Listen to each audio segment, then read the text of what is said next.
मैं अंजलि मिश्रा और स्वागत है आपका हमारे चैनल में। तृणमूल कांग्रेस पहले ही घोषणा कर चुकी थी कि वो उपराष्ट्रपति चुनाव में भाग नहीं लेगी। अभिषेक बैनर्जी ने इस बात को स्पष्ट किया था कि तृणमूल कांग्रेस के तरफ से ना ही बीजेपी और ना ही किसी और अपोजिशन के कैंडिडेट को समर्थन उपराष्ट्रपति चुनाव में दिया जाएगा। पार्टी ने बताया था कि पार्टी ना तो भाजपा उम्मीदवार जगदीप धनखड़ और ना ही संयुक्त विपक्षी दलों की उम्मीदवार मार्गरेट एल्वा का समर्थन करेगी। उपराष्ट्रपति के चुनाव में केवल लोकसभा या राज्यसभा के सदस्य को ही वोट देने का अधिकार होता है। इसके तहत सभी सांसदों को मतदान से दूर रहने के लिए कहा गया था। तृणमूल सांसद और लोकसभा में पार्टी के नेता सुदीप बैनर्जी ने कांठी के सांसद शिशिर अधिकारी और तामुक के सांसद दिव्येंदु अधिकारी को पत्र भेजा था और उन्हें मतदान नहीं करने के लिए कहा था, लेकिन इसके बावजूद शिशिर और दिव्येंदु ने पार्टी के निर्देशों की अवहेलना करते हुए शनिवार को राष्ट्रपति चुनाव में हिस्सा लिया। जी हाँ, बिल्कुल सही सुना आपने।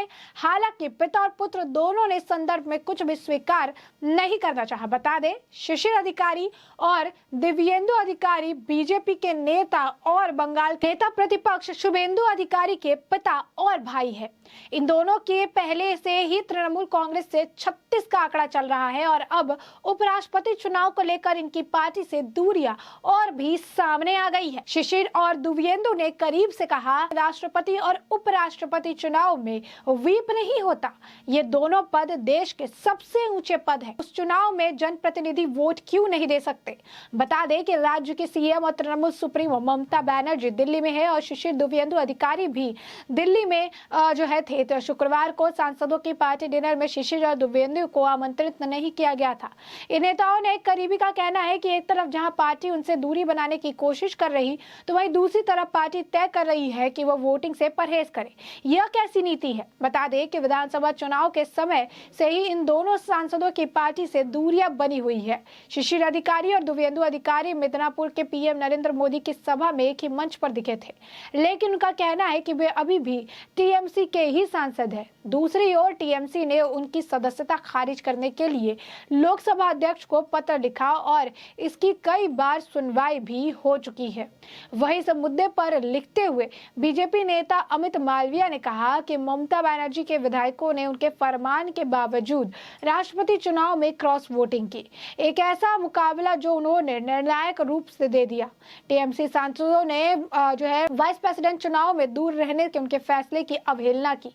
एनडीए उम्मीदवार को फिर से वोट दिया। ऐसा तब होता है जब आप चुनाव हार जाते हैं फिर भी सीएम बनने की जिद करते हैं। वहीं दूसरी तरफ उपराष्ट्रपति चुनाव में एनडीए उम्मीदवार जगदीप धनखड़ की जीत के बाद विपक्ष की साझा उम्मीदवार मार्गरेट एल्वा की कसक दिखी।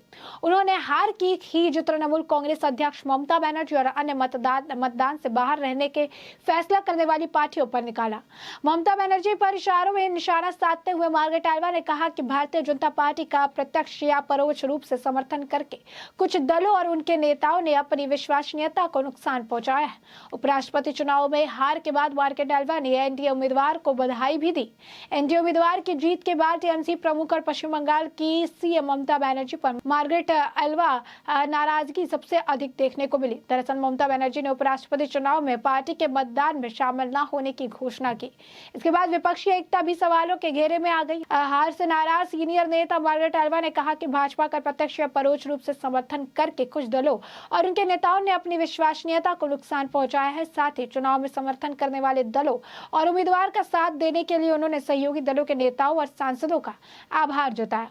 मार्गरेट एल्वा ने हार के बाद ट्वीट कर जगदीप धनखड़ को जीत की बधाई दी। ट्वीट में उन्होंने लिखा कि उनके उपराष्ट्रपति निर्वाचित होने पर उन्हें बधाई। मैं विपक्ष के उन सभी नेताओं और सांसदों का आभार जताती हूं जिन्होंने इस चुनाव में मुझे वोट किया। मैं उन सभी स्वयं सेवियों को भी धन्यवाद कहना चाहती हूं जिन्होंने इस छोटे लेकिन गहन चुनाव प्रचार के दौरान अपनी निस्वार्थ सेवा दी। एल्वा ने ट्वीट में कहा कि यह चुनाव विपक्ष के लिए साथ मिलकर काम करने, अतीत को भुलाने और विश्वास बहाल करने का अवसर असर था।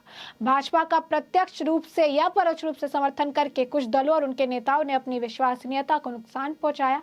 चुनाव संपन्न हो गया। हमारे संविधान की रक्षा करने, लोकतंत्र को मजबूत बनाने और संसद की गरिमा बहाल करने के लिए संघर्ष जारी रहेगा। जय हिंद। मार्गरेट एल्वा ने हमले का मतलब काफी गहरा है। इसको इस रूप में समझा जा सकता है कि कांग्रेस की ओर से उन्हें उम्मीदवार बनाया गया। विपक्ष ने उन्हें अपना नेता माना, लेकिन ममता बनर्जी उन्हें समर्थन देने से पीछे हट गई। संख्या पहले ही एनडीए के पक्ष में थी, लेकिन मार्गरेट एल्वा के जरिए विपक्ष वर्ष 2024 के लोकसभा चुनाव से पहले एकजुटता का संदेश देना चाहता था, लेकिन ममता बनर्जी के पीछे हटने से वह संदेश नहीं जा पाया।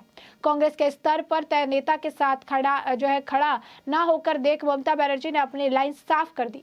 राष्ट्रपति चुनाव में टीएमसी ने उम्मीदवार दिया, तब कांग्रेस उनके साथ खड़ी दिखी, लेकिन उपराष्ट्रपति चुनाव में ये नहीं हो पाया। अब मार्गरेट एल्वा निशाना साधकर ममता बनर्जी और अन्य साथ ना देने वाले विपक्षी दलों को भाजपा के खेमे में खड़ा दिखाकर कांग्रेस के साथ खड़े दलों की लाइन साफ करना चाहती है। टाइम्स ऑफ इंडिया से बातचीत में एल्वा ने कहा था कि उपराष्ट्रपति चुनाव विपक्षी दलों के लिए भी चुनौती थी। उन्होंने कहा कि मैं इस बात से सहमत हूं कि अगर और ज्यादा पार्टियां साझा उम्मीदवार का समर्थन करती तो ये ज्यादा संतुष्टि देने वाला होता, लेकिन जो भी कारण हो, कुछ विपक्षी गुट में शामिल होने को लेकर संकोच कर रहे थे। ममता बनर्जी को लेकर उन्होंने कहा, वो यूथ कांग्रेस के दिनों से मेरी अच्छी दोस्त रही है, मैंने उनके लिए लड़ा है, समर्थन किया है और इस जंग में उनके साथ रही हूं। जब टीएमसी ने दूर रहने का फैसला किया तो मैं हैरान और निराश थी।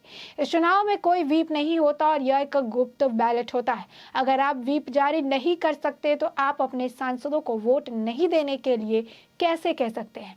यह एक नेगेटिव व्हीप जारी करने जैसा है। उनके मुताबिक यह चुनाव विपक्ष के लिए साथ मिलकर काम करने, अतीत को भुलाने और विश्वास बहाल करने का अवसर था। उन्होंने कहा, भाजपा का प्रत्यक्ष या परोक्ष रूप से समर्थन किया कुछ दलों ने और उनके नेताओं ने, और इससे काफी नुकसान हुआ। एल्वा ने कहा, चुनाव संपन्न हो गया। संविधान की रक्षा, लोकतंत्र को मजबूत बनाना, संसद की गरिमा सब कुछ करने का जो एक बहाल करने के लिए जो संघर्ष है वो हमेशा जारी रहेगा। जय हिंद। तो पश्चिम बंगाल के पूर्व राज्यपाल की अगर बात करें तो जगदीप धनखड़ देश के नए उपराष्ट्रपति होंगे। उन्होंने उपराष्ट्रपति चुनाव में शनिवार को राष्ट्रीय जनतांत्रिक गठबंधन एनडीए के प्रत्याशी के तौर पर 528 वोट हासिल किए और विपक्ष की साझा उम्मीदवार मार्गरेट एल्वा को पराजित किया। चुनाव आयोग ने अधिकारियों ने बताया कि एल्वा को सिर्फ 182 यानी 182 वोट हासिल हुए। इस चुनाव में कुल 725 सांसदों ने मतदान किया, जिसमें से 710 वोट वैध पाए गए और 15 मत पत्रों को अवैध पाया गया।